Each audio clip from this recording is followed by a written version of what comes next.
Yo, what's going on, everyone? Welcome to this week's episode of Can I Kick It FC. We're bringing you some exciting news, some stuff. It actually seems like there is some development in the soccer ever-evolving battle of racism.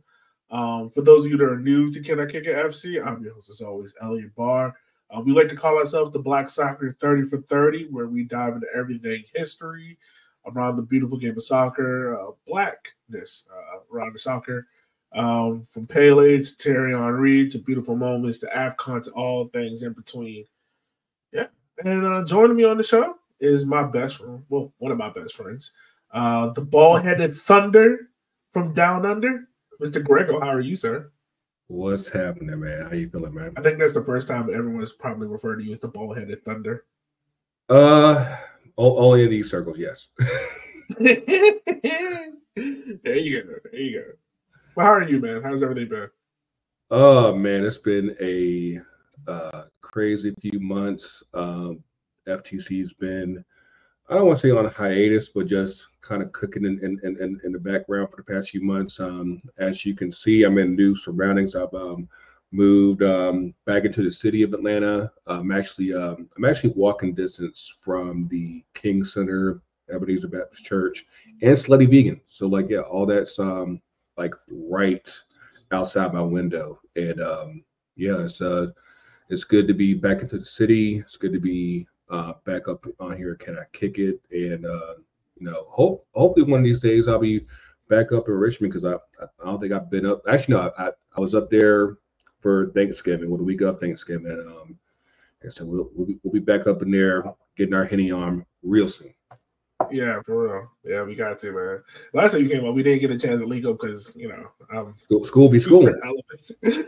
I'll be too busy, man. But yeah, man, definitely it's good to have you on. The reason why this whole show came about is because you and our chat dropped a link into the MLS Players Association and Black Players for Change.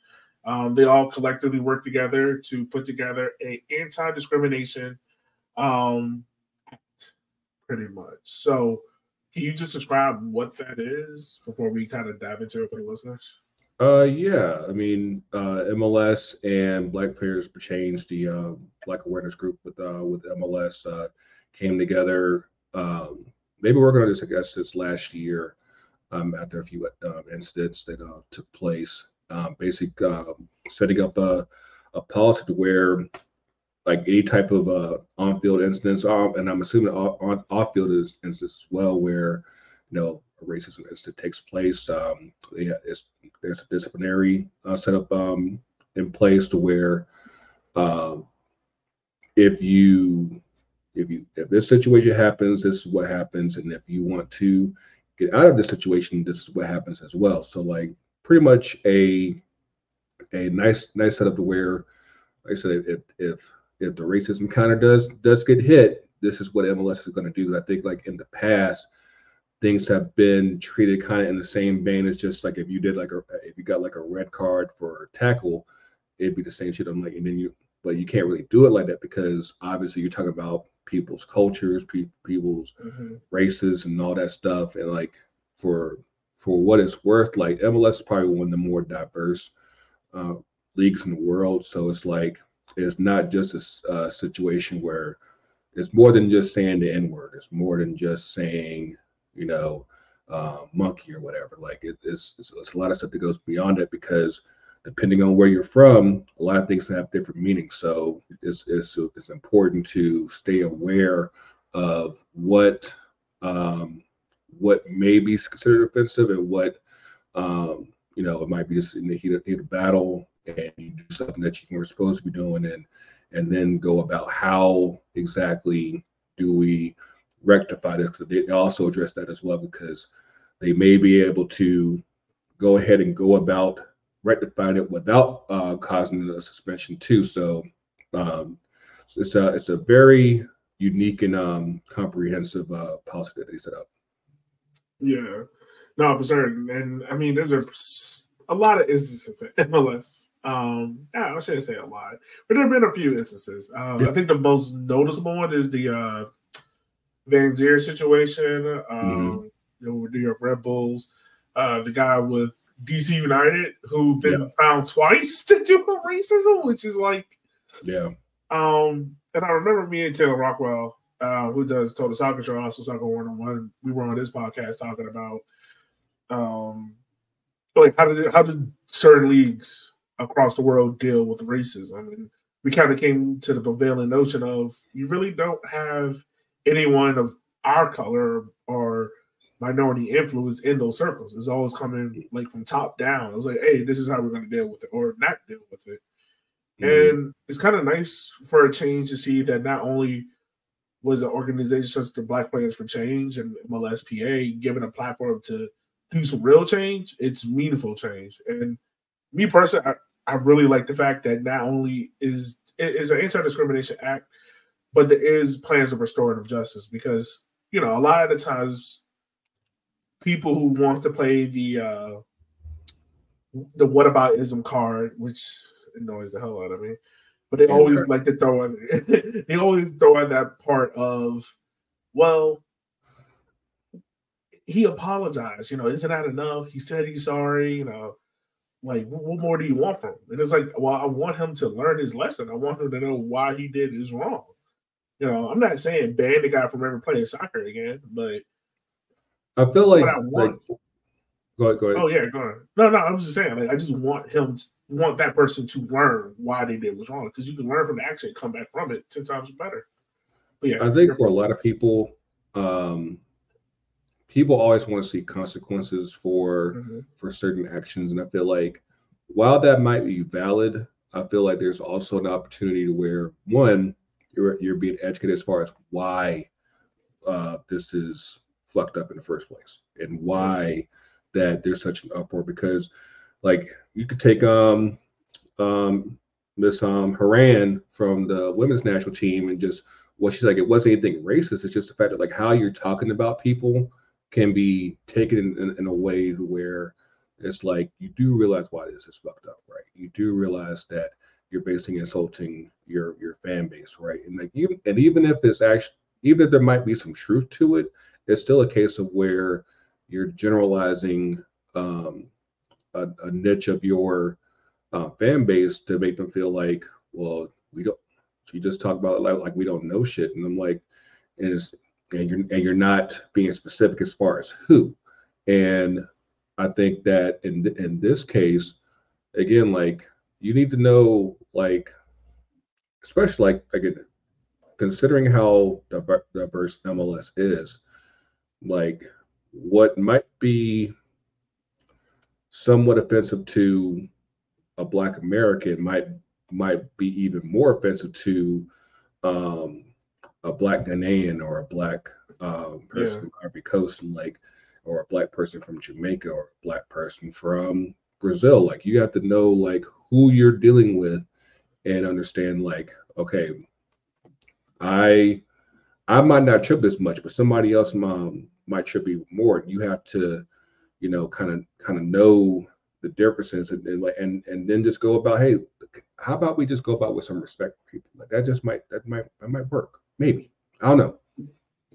Who knows? It's a wild concept. It's wild. Yeah, it is wild. So I think this is like a good part for us to now kind of dive into what this is. And so MLS and MLSPA came out together on February 15th of this year. If you're listening to the future, it's 2024. Future. Right. But they pretty much came together and was just like, hey, like, this is what this act is. So these are some of the big bullet points from it. So under the Joint Anti-Discrimination Policy, any player involved in discriminatory acts will have the opportunity to speak confidently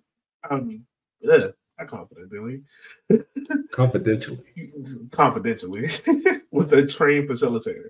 The facilitator will play a formal role in evaluating the situation and offering a proposed restorative plan when appropriated. And then restorative plans may include multiple sessions between the alleged offender and restorative practice facilitator to understand the harm caused and potentially provide the alleged offender an opportunity to make amends for those harmed by his conduct.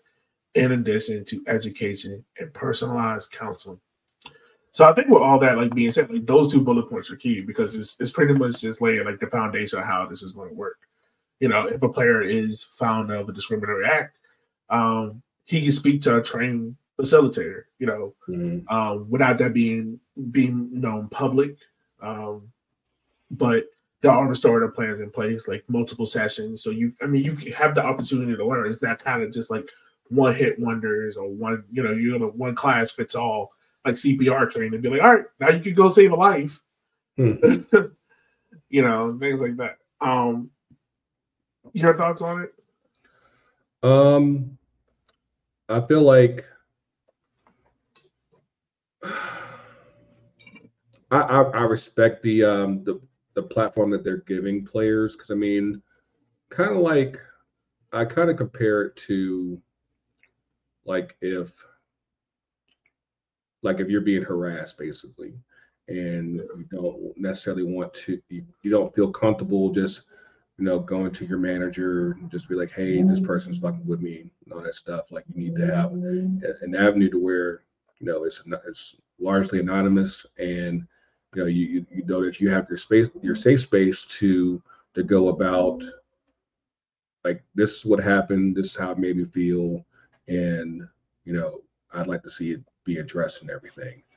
And you know, obviously you're talking about in a space like men's soccer, where it for as much as people want to knock it here, it's not that much different from any other men's sport here, where it's like you have a level of machismo basically, where it's like, you know, like this stuff shouldn't affect me, this stuff shouldn't bother me, but you know, sometimes this shit does, and when it does, like, you should still be allowed a space to where you can air out your grievances, and hopefully the people above you, your club, the league, management, take the accusation seriously and go through a proper investigation. You know, I'm a big believer in, you know, believe and investigate.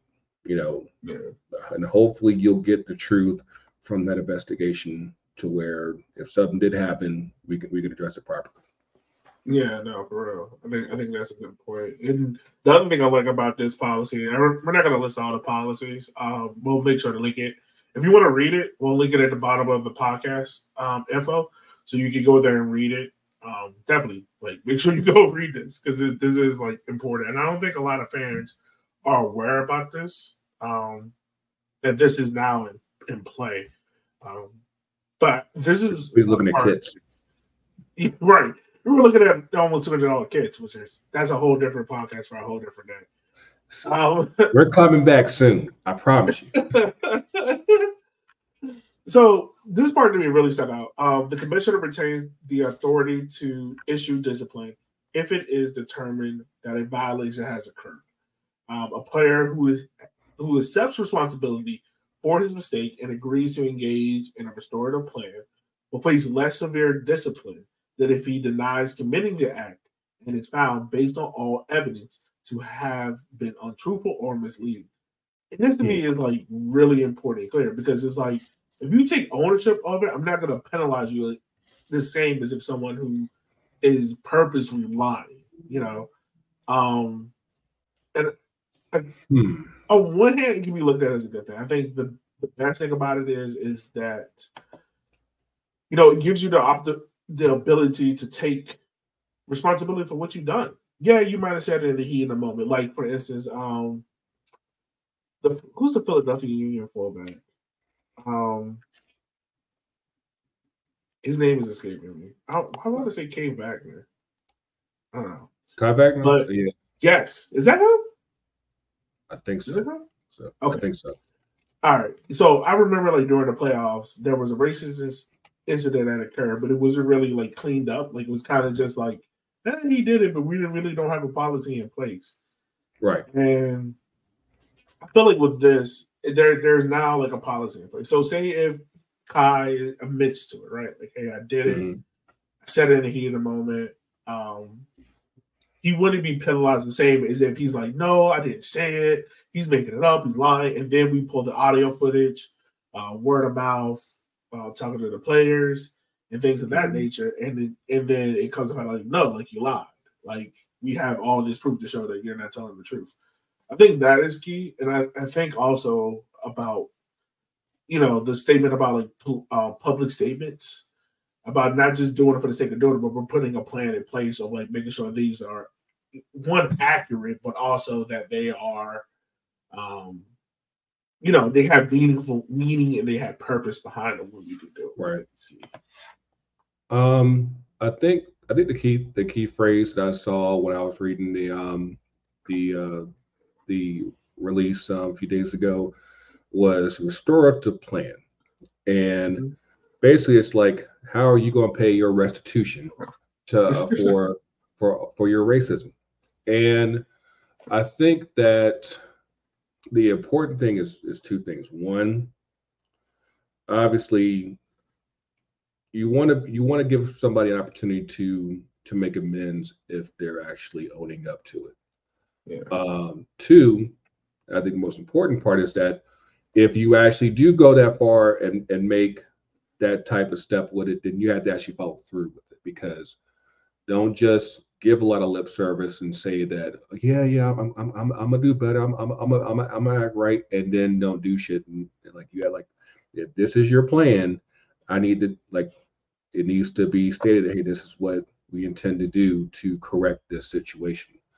And I think that for the people who deny the situation, like, I feel like from the league perspective, they need to lay the hammer on those people, because again, like, if you're giving somebody an opportunity to say, hey, you're damn near getting a get out of jail free card, I feel like if you're on the opposite side of that, where it's like, no, it wasn't me, I ain't say anything, and it was him, and like, if you go that far with it, then the league finds out that, yeah, it was you did say X, Y, and Z, and you still try to double down on that, then yeah, like, you gotta, like, they have to look at, I would say, at least 5.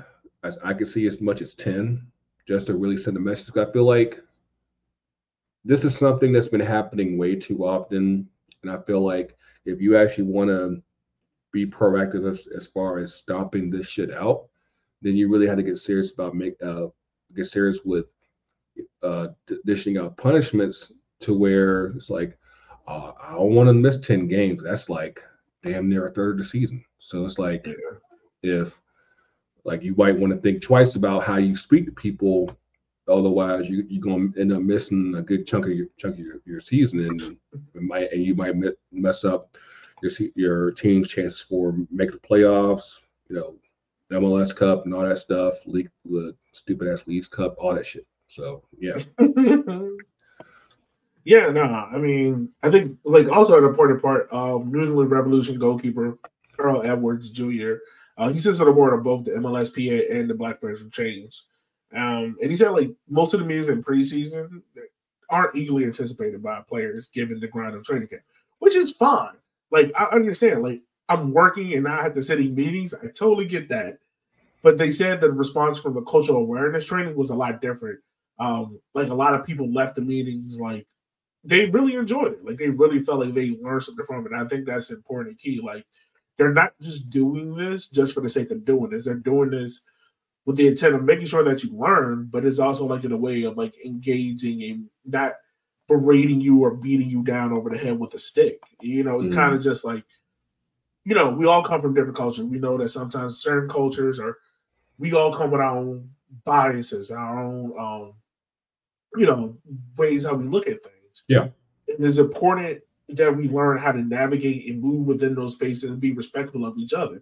Because I don't want to disrespect you just because if I say something to you, like, for instance, like down here in the South, if I say boy to you, from me to you, they can come across a totally different thing. Like, we know we're joking and whatnot. But if I hear from somebody up north or from out west, boy, and depending on the color of their skin, it's going to be taken in a different context. So just making sure that we know like how to navigate that space. It's not one size fits all. I know a lot of people can look at this and be like, oh, this is just how you negotiate. I mean, not negotiate, but navigate and talk to Black people. Like, no, white people, Germans, Japanese players, Vietnamese players, is how about how you navigate and move with all of them? Because if I make a Hitler joke to a German person, they're going to be very offended by that. Yeah. Or if I make a joke about Pearl Harbor to a Japanese player, they're going to be very offended by that. So I think this training is important because it teaches you how to be aware of what you're saying. And there's a very famous quote about how when you're becoming a man, it's not about what you do, it's about how you're adapting to learn. Mm-hmm. Right? And it's about how you are in certain situations and you learn and you adapt and you become better. Right? It's great that you can play soccer. It's great that you have a whip of a left foot. But that only lasts so long. You need to know how to navigate the spaces that you're going to be in to be successful. It's about what you say and how you say it. Absolutely. And I think they need to keep in mind, just to kind of rewind real quick, is that incident with Kai Wagner, it happened to Bobby Wood mm-hmm. of the, I think it's playing for the Revolution at the time. He's not Black. He's Hawaiian, Asian descent and everything. And I think that with that, people have to keep in mind of a couple of things, is that while this might start with, awareness towards Black people, there's a lot of directions where this can go, to where you want to make sure that you are aware of what might be offensive towards any race, towards any ethnicity. Because you could talk about Jews, you could talk about Africans specifically, you could talk about Asians, you could talk about Hispanics and Latinos. You could talk about a whole plethora of this. The diversity goes, all the way down the line. And I feel as though this is an important first step towards making the league accountable and for these type of instances when they come. Because like we said earlier, as of last year, there wasn't really a defined process towards racism, racist incidents. Like, you had to treat it like almost like it was like a slide tackle. Like, it's more than that. And I think that this will really is a necessary step towards addressing all sensibilities, mm-hmm. whether it's again race, ethnicity, gender, sexuality identity, gender identity, any of that stuff, to where, because even like what stuff that happened last year with Bruce Arena in the Revolution, like that. Did we ever find out what actually happened? Or no, well, it never became public. But did he actually get reinstated? I feel like he actually. I think he did get reinstated. I think there was a rumor that he'll get a DC United job, but DC was like, no. but this is the kind of stuff that where this type of policy would honestly be the first step towards addressing. Because again, it's not like it just happens to us. So I think that's very important to keep in context. And I feel like if you have that awareness towards everybody, it only makes you that much more aware when those incidents do happen, and the league will be better off for it. Yeah, most definitely. And I think another thing that I found very cool about this this part of the training is that the facilitators aren't like they're not being outsourced. They're former players, like Luis Robles of New York Red Bulls is one of the facilitators as well. And they have Spanish, they have French, and they're making sure that they're covering all their bases and that the training is open. So it's not like, even if you get in trouble, you still have the opportunity to learn, mm-hmm. if you want to just take the training, just to, hey, like, how do I navigate the situation? It's open and there for you. So what's next, Greggo? Like, obviously MLS is the first one to install it. possibly, hoping down the line USL, NWSL kind of puts the same kind of measures in place. And they also said, I need to back up real quick, MLSPA and the Black Panther Change said that this is there's a board in place of which they're going to look at the policies, I think like every 6 months or so, to see like what's working, what's not. It's not like, hey, this is it, we're just going to let it be. No, They're going to be looking at it and constantly growing and changing and implementing new ideas. But I'm going to ask you this, like, my fault. I'll let you go. No, I was just going to say, like, what is next? Like, what league might be next to do this in Europe or whatever? Europe might be it might be a tall ask. Yeah, I mean, I would think at the very least, if and when it does come, the Premier League and the Bundesliga seem like they usually err on the side of caution more times than not. So if and when that happened, I would see them doing it first. As far as over here, I think the NWSL needs to get on top of that sooner rather than later. I think they need a policy towards this, and then obviously like this serves as at least a foundation, because like I said, I think that's very important that they said this, is that this is a very fluid policy to where like they have to at least know that, hey, like I just said, like it's not going to be limited just like how people act towards Black people. It's going to be pretty much how we deal with people, with everybody, essentially. And I think that it'll be ever changing, it'll be ever evolving, and it's at least important that they have something on the books now to where we can go back to this, and like I said, we can add to it as we need to, we can remove as we need to, but at the same time, it's always there to where we at least have something to where we can reference and actually go off of, instead of just kind of winging it. Because I feel like in a lot of cases, especially here in American soccer, kind of like the incident that happened in USL a couple of years ago, it's like you had something ready for, I think it was was it with the Rowdies, I believe. Yeah, I think so. Like you had a 10-game suspension ready for him, but then you had to go back and walk that all the way back to where he didn't get suspended at all. And I think that this is like, when you see that happen, that's why a policy like this is necessary, to where like you gotta you have to at least something where it's like, hey, did you do X, Y, and Z? Were you on camera? Is there proof? And and if you're actually going to take responsibility for it, there might be an opportunity where it's like, instead of getting 10 games, you might get just 3, and and we're able to move on from it. But if you're one of these guys that try to just double down and triple down and be like, hey, well, no way, it was me. I was out here doing something else, and it couldn't possibly be me. I don't think that way. Then you realize, no, that was you, dog. That was you. And you got you. Yeah.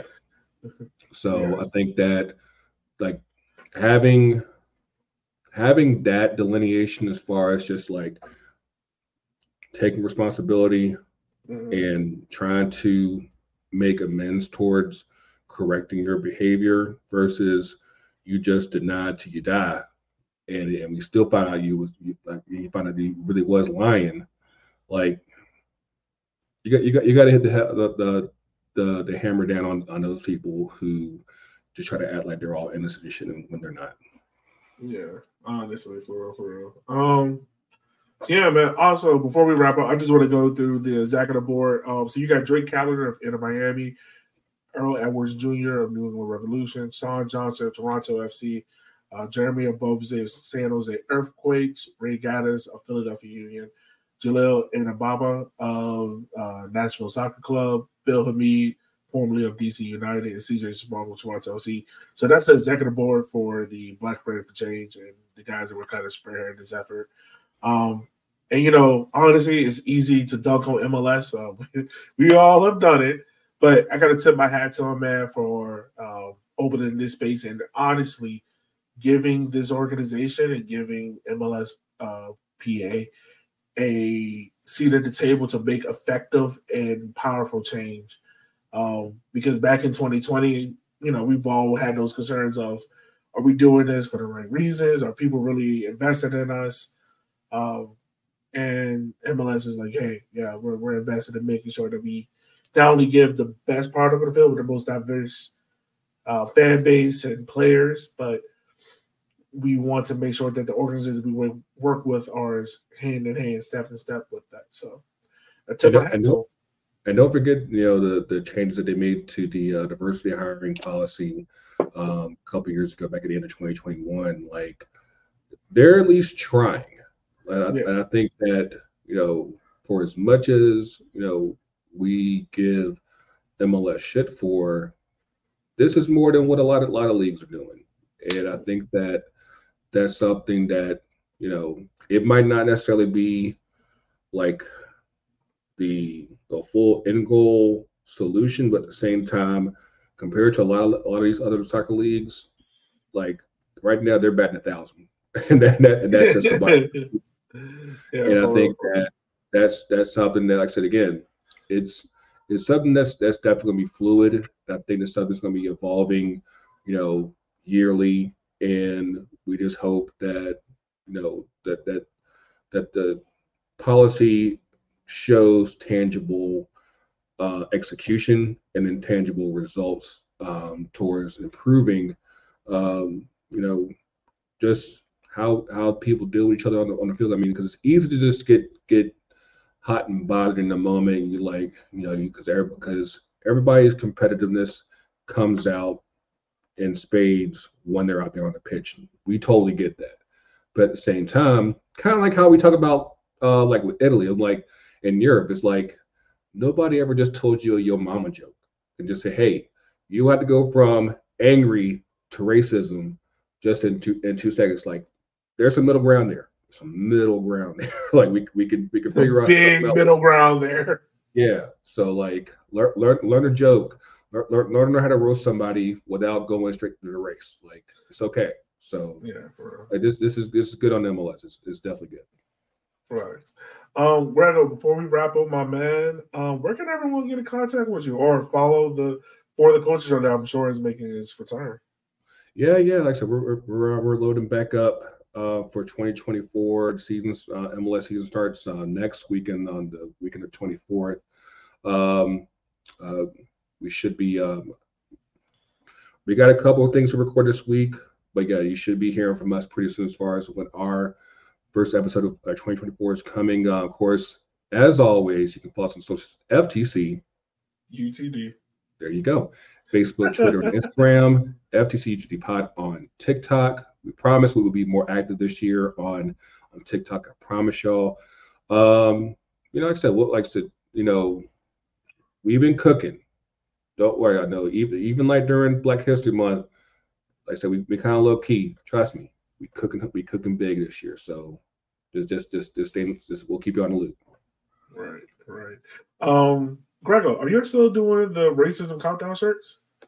Yes, we do have them. We can get them at ftcutd.com/shop. So, hey, listeners, it's Black History Month. It's February, or if you listen in the future, this is recorded during Black History Month.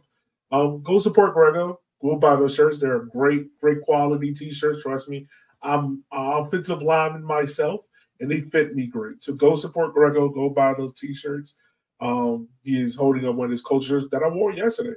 Great quality and all those stuff. I'm not the best model, but yeah, here you go. Hustle man. Yeah.